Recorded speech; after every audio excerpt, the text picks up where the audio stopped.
முதலமைச்சர் ஆவாரா விஜய்? இப்படியான ஒரு கேள்வி பரவலாக எல்லா இடமும் கேட்கப்படுது. கடந்த முறை கூட விஜய் அவர்களுடைய மதுரை மாநாடு சம்பந்தமாக நான் ஒரு வீடியோ போட்டிருந்தேன். அதில் அவர் என்ன உரையாற்றினவர் என்று சொல்லி அதிலேயும் ஒரு சில நண்பர்கள் கேட்டிருந்தீங்கள், விஜய் முதலமைச்சர் ஆயிடுவாரா என்று சொல்லி. அந்த கேள்விக்கான பதில் என்னன்றது தான் இந்த காணொலியில் விரிவாக விளக்கமாக பார்க்க போகின்றோம். விஜய் அவர்கள் தமிழ்நாட்டினுடைய முதலமைச்சராக மட்டுமில்லாமல் எதிர்க்கட்சி தலைவராகவே வர முடியாதுன்றதுதான் யதார்த்தமான உண்மை. அதுதான் கள நிலவரம். எனவே களத்தில் என்ன இருக்குது, களம் எப்படி இருக்குன்றதை பார்த்து தான் நாங்கள் முடிவெடுக்க முடியுமே தவிர மற்றபடி பொத்தாம்பதுவாக சொல்ல முடியாது. எனவே விஜய் அவர்கள் தமிழ்நாட்டினுடைய முதலமைச்சராக மட்டுமில்லாமல் எதிர்க்கட்சி தலைவராக கூட வர முடியாது. ஏன் என்றதை பற்றி விரிவாக விளக்கமாக இந்த காணொலியில் பார்க்கலாம். ஒரு சில நண்பர்கள் கேட்டிருந்தீர்கள், வழக்கமாக இலங்கை செய்திகளும் இலங்கை ஆய்வுகளும் தான் சொல்லுவீங்கள், இப்போ என்ன திடீரென்று தமிழக அரசியலை பற்றி கதைக்கிறீங்கள் என்று சொல்லி ஒரு சில நண்பர்கள் கேட்டிருந்தீங்கள். இலங்கை செய்திகளையும் இலங்கை ஆய்வுகளையும் சொல்றது தமிழடியான் தளம், அது பிரதானமான தளம். இது தமிழடியான் வேர்ல்டு. இதுல இந்திய அரசியல், தமிழக அரசியல், உலக அரசியல் எல்லாமே வரும். இந்த உலகத்தில் நடக்கக்கூடிய முக்கியமான விஷயங்கள் எல்லாமே வரும். இலங்கைக்கு வெளியில் நடக்கக்கூடிய சகல விஷயங்களும் இங்க வரும்.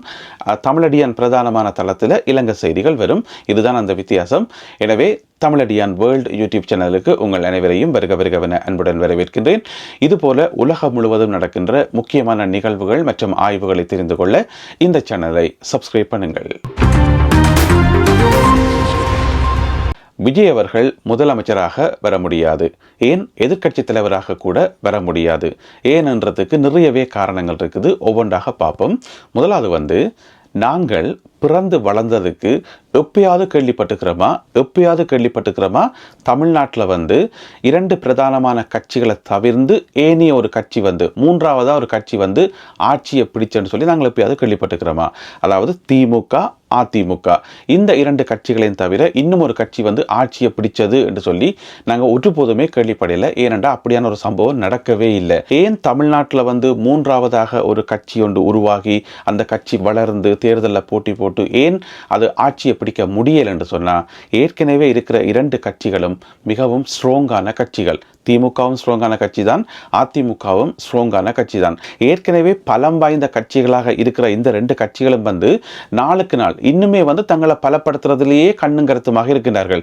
எப்படியெல்லாம் இன்னும் பலப்படுத்தலாம், எப்படியெல்லாம் இன்னும் மக்கள் மத்தியில் இறங்கி போகலாம் என்று சொல்லி ரெண்டு கட்சிகளுமே பயங்கரமாக முயற்சி செய்து கொண்டிருக்கிறார்கள். எனவே அவர்கள் தங்களுடைய இடத்தை தக்க வைத்துக் கொண்டே இருக்கிறார்கள். அதை அவர்கள் விட்டுக் கொடுப்பதற்கு கொஞ்சம் கூட தயாராக இல்லை. எனவே தமிழ்நாட்டில் மூன்றாவது அணியொன்று உருவாகணும், அந்த கட்சி ஆட்சியை பிடிக்கணும், ஒரு மூன்றாவது மாற்று அணியொன்று உருவாகணும் என்ற குரல்களும் அந்த ஒரு விருப்பமும் தொடர்ந்து வெளிப்படுத்தப்பட்டு கொண்டே இருக்குது. தொடர்ந்து அதை பற்றி பேசப்பட்டு கொண்டே இருக்குது. ஒரு சில ஆட்கள் அதற்கான முயற்சிகளை தொடர்ந்து எடுத்துக்கொண்டே இருக்கின்றார்கள். ஆனால் வெற்றி பெற முடியலை என்று சொன்னால் இந்த ரெண்டு தூண்களையும் அசைக்க முடியலை என்றதான் இங்க இருக்கக்கூடிய மறக்க முடியாத உண்மை. இப்ப பாத்தீங்கன்னு சொன்னா திமுகவும் அதிமுகவும் பரம எதிரி கட்சிகள் போல காட்டிக்கொள்வார்கள். ரெண்டு பேருமே மாறி மாறி கடுமையாக தேர்தல் களத்தில் மோதிக்கொள்வார்கள், ஆளையால் விமர்சிப்பார்கள். எங்கள் எல்லாருக்குமே தெரியும். ஆனால் இவர்கள் ரெண்டு பேரையும் மீறி மூன்றாவதாக ஒரு கட்சி வருமாக இருந்தால், அந்த கட்சி வளருமாக இருந்தால், அந்த சந்தர்ப்பத்தில் திமுகவும் அதிமுகவும் சேர்ந்து செயல்படுவார்கள். இந்த இரண்டு கட்சிகளும் சேர்ந்து அந்த மூன்றாவதாக உருவாக்கி கொண்டு வர அந்த கட்சியை எப்படி வீழ்த்தலாம் என்று சொல்லி யோசிப்பார்கள். இது அரசியல்ல மிகவும் சாதாரணமான ஒரு விஷயம். அதாவது எதிரிக்கு எதிரி நண்பர் என்று சொல்லுவோம். அந்த அடிப்படையில் பார்த்தீங்கன்னு சொன்னா, ஒன்றில் நீ இரு அல்லது நான் இருக்கிறேன். இந்த ஒரு தத்துவத்தின் அடிப்படையில், இந்த ஒரு கோட்பாட்டின் அடிப்படையில் தான் ரெண்டு கட்சிகளுமே இயங்கிக் கொண்டிருக்கும். அதன் மூலம் தான் ரெண்டு கட்சிகளும் இவ்வளவு காலம் நின்று நிலைச்சு கொண்டு வருகிறார்கள் என்றுதான் மறக்க முடியாத உண்மை. ஒரு சின்ன உதாரணம் பாருங்க. பிஜேபியில், பாரதிய ஜனதா கட்சியில் அண்ணாமலை அவர்கள் தமிழ்நாட்டுக்கு மாநில தலைவராக வந்தபோது மிகவும் தீவிரமாக செயல்பட்டார். மிக தீவிரமாக செயல்பட்டார். ஆளும் திமுக கட்சிக்கு எதிராக மிக கடுமையான குற்றச்சாட்டுகளை முன்வைத்தார். நேரடியாக மோதினார். டிஎம்கே ஃபைல்ஸ் 1, 2, 3 என்று சொல்லி அதை வெளியிட்டார். பாத யாத்திரை போனார். இந்த மாதிரி நிறைய விஷயங்கள் ஆக்ரோஷமாக செயல்பட்டார். அப்ப அண்ணாமலை அவர்களுடைய காலத்தில் பிஜேபி தமிழ்நாட்டில் வளர ஆரம்பித்தது. இதை எல்லா கட்சிகளுமே ஒப்புக்கொள்ள அவர்கள் அவர்களுடைய செல்வாக்கு வளர ஆரம்பிச்சு என்று சொல்லி. ஆனால் பிஜேபி கட்சிக்கும் தெரியும், அண்ணாமலை அவர்களுக்கும் தெரியும், எல்லாருக்குமே தெரியும், பிஜேபியால தமிழ்நாட்டில் தனித்து ஆட்சியை பிடிக்க முடியாது சொல்லி. அதனால தான் ஒரு அளவு வரைக்கும் வளர்ந்துட்டு அதுக்கு பிறகு அண்ணாமலையே மாத்திட்டு நயினார் நாகேந்திரன் அவர்களை கொண்டுட்டு இப்ப அதிமுகவுடன் கூட்டணிக்கு போயிருக்கின்றார்கள் பிஜேபியினர்.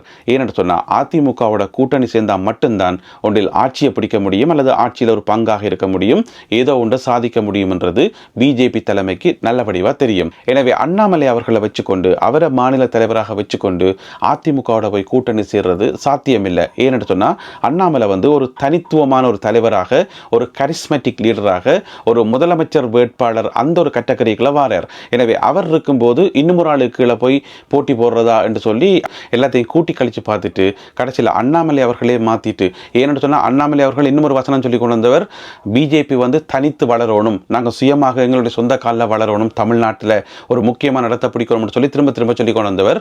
எனவே அதெல்லாம் இப்போதைக்கு சாத்தியமில்லை என்றதும் வரும் 2026 ஆண்டு தேர்தலில் வெல்லவே முடியாது என்றதும் பிஜேபி தலைமைக்கு நல்ல வடிவாகவே தெரியும். அதனால அண்ணாமலை அவர்களை மாத்திட்டு இப்ப அதிமுகவுடன் ஒரு கூட்டணிக்கு போயிருக்கின்றார்கள். எனவே எங்களுக்கு என்ன விளங்குது என்று சொன்னால் தமிழ்நாட்டில் திமுக அதிமுக இந்த இரண்டு கட்சிகளையும் தவிர மூன்றாவது ஒரு கட்சிக்கு இடமில்லை. அது கஷ்டமோ கஷ்டம். அப்படி ஒரு கட்சி உருவாகி வளர்ந்து ஆட்சியை பிடிக்கிறது கஷ்டமோ கஷ்டம் என்றது எங்கள் எல்லாருக்குமே தெரியும். அது விஜய் அவர்களுக்கும் நல்ல வடிவாகவே தெரியும். எனவே விஜய் அவர்களை பற்றி ஆரம்பத்தில் எதிர்பார்க்கப்பட்டது யாராவது ஒரு முக்கிய கட்சியோட கூட்டணிக்கு போவார் அல்லது அவருடைய கட்சியில் சில பல முக்கியமான கட்சிகள் இணைந்து கொள்வார்கள், அது ஒரு பலமான அணியாக உருவாகும் என்று சொல்லி ஆரம்பத்தில். ஆனால் இப்போ பார்த்தீங்கன்னு சொன்னால் விஜய் அவர்களுக்கு கூட்டணி அமைகிறதே ஒரு மிகப்பெரிய கேள்விக்குறியாக இருக்கிறது. கூட்டணி கட்சிகள் யாருன்றதை தெரிஞ்சு கொள்ளாமல் சஸ்பென்ஸ்லேயே சஞ்சாரம் செய்யுங்கன்னு சொல்லி அவர் சொன்னாலுமே கூட யார் கூட்டணிக்கு போவார்கள் என்று சொல்லி கணக்கு இருக்குது தானே. ஏன்னு சொன்னால் எந்தெந்த கட்சிகள் என்று சொல்லி ஒரு லிஸ்ட் ஒன்று இருக்கும். இந்தந்த கட்சிகளில் எந்த கட்சி விஜயோட போய் சேரும் என்று சொல்லி ஒரு கணக்கு ஒன்று இருக்குது. எனவே அதெல்லாத்தையும் கூட்டி கழிச்சு பார்க்கக்குள்ள உடனடியாக போய் விஜயோட சேரக்கூடிய எல்லாமே யாரும் இருக்கிற மாதிரியே தெரியல. ஏற்கனவே பார்த்தீங்கன்னு சொன்னால் திமுக கூட்டணியிலையும் அதிமுக கூட்டணியிலையும் நிறைய கட்சிகள், சின்ன சின்ன கட்சிகள் இருக்கின்றன. இன்னும் புதுசாக கட்சிகள் வந்தாலும் சேர்த்துக் கொள்வதற்கு அவர்கள் தயாராகத்தான் இருக்கின்றார்கள். புதிதாக ஒரு கட்சி சேரும் போது ஒருபோதுமே அவர்கள் மாற்றம் என்று சொல்ல போறதில்லை. ஏன்னு சொன்னால் இந்த இரண்டு கட்சிகளுமே ஸ்ட்ராங்கா இருந்தாலுமே கூட அதுதான் அவர்களுடைய இன்னும் ஒரு பலம் என்று சொல்லலாம். கூட்டணி பலம் தான் எப்போவுமே தேர்தலில் மிகப்பெரிய வெற்றிகளை கொண்டு வரும். எனவே தமிழ்நாட்டை பொறுத்த வரைக்கும் கூட்டணி அமைக்காமல் இன்னும் ஒரு ஆளோட கூட்டு சேராமல் தனித்து நின்று வெல்றதுன்றது கஷ்டமோ கஷ்டம். இதை இந்த இரண்டு பிரதானமான கட்சிகளும் எப்பயோ உணர்ந்து விட்டார்கள். ஆனால் புதிதாக வருகின்ற விஜய் அவர்கள் அதை உணர்ந்திருக்கிறாரா இல்லையான்னு சொல்லி எங்களுக்கு தெரியல. அவருடைய கட்சியில் சரியான கூட்டணி அமையுமா இல்லையான்றது மிகப்பெரிய கேள்விக்குறி. அதுக்கிடையில் ஆரம்பத்திலேயே தன்னுடைய மேடை பேச்சால இருக்கிற ஏனைய கட்சிகளோட ஒரு முரண்பாட்டை வளர்க்குற மாதிரியான சில விஷயங்களை விஜய் செய்து கொண்டிருக்கிறது அவருக்கு ஒரு பலத்த பின்னடைவாக இருக்கும்.